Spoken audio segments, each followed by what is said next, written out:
செய்து கொண்டு உங்களுடைய உறவை வலிமைப்படுத்திக் கொள்ள வேண்டும்.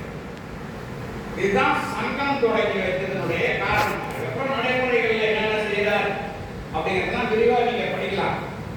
புத்த தத்துவம் எப்படிப்பட்டது என்பது நமக்கு முக்கியம் அல்ல, அந்த கூட்டமைப்பு வலுவாக இருக்கிறதா இல்லையா என்பதுதான் முக்கியம்.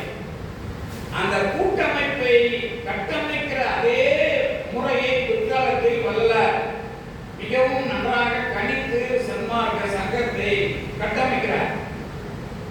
அது உங்களுக்கு தெரியும், வைதிகத்தினுடைய செல்வாக்கு சாதாரணமானதில்லை. எப்படி RSS என்பதை அந்த தெரிய வராமலே விவேகானந்தரை வைத்து RSS இயக்கினார்கள்னு நேரம் சொன்னார்ல, அது RSS தெரியாது. எல்லா ஜாதிக்காரங்களுக்கும் நல்லது பண்றதெல்லாம் தெரியும்.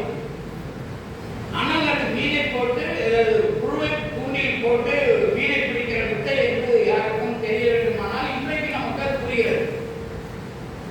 அப்ப வரலாற்றை புரிந்து கொள்வதில் இருக்கிற இடர்பாடு தான் நமக்கு இருக்கிற அந்த சிக்கல். அதனால கூட்டமைப்பு அல்லது கட்டமைப்பை உறுதி செய்வது என்பது நீங்கள் கூடி கூடி பேசிக்கொண்டே இருக்க வேண்டும்.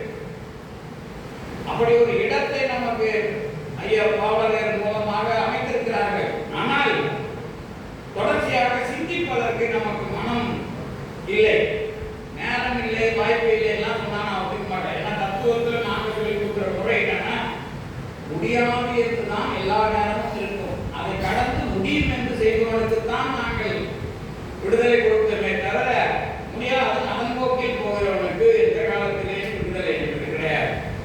அதனாலதான் நான் அடிக்கடி என்னை சொல்லிக் கொள்வது, நான் ஒரு மனம் தளராத விக்கிரமாதித்தன் என்று.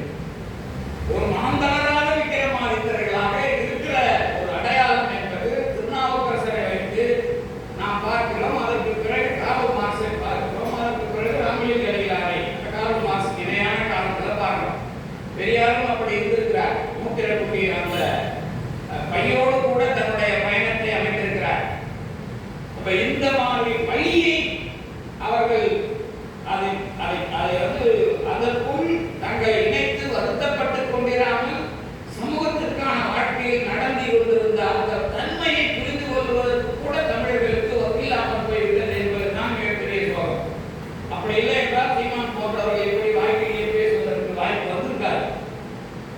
அப்ப இவர்கள் எல்லாம் பேசுகிற காலத்தில் அவர்களும் வரலாறு கூட்டம் நடத்துகிறார்கள். இங்கே RSSம் வரலாறு கூட்டம் நடத்துகிறது. அவர்களும் பாரதியாருக்கு கூட்டம் நடத்துகிறார்கள். RSSம் பாரதியாருக்கு கூட்டம் நடத்துகிறது. அப்ப கூட்டம் பாரதியாருக்கு யார் நடத்துவது தகுதி உடையது என்று மக்களுக்கு தெரியவில்லை அப்படிங்கிறது தான் அவரோட சிக்கல்.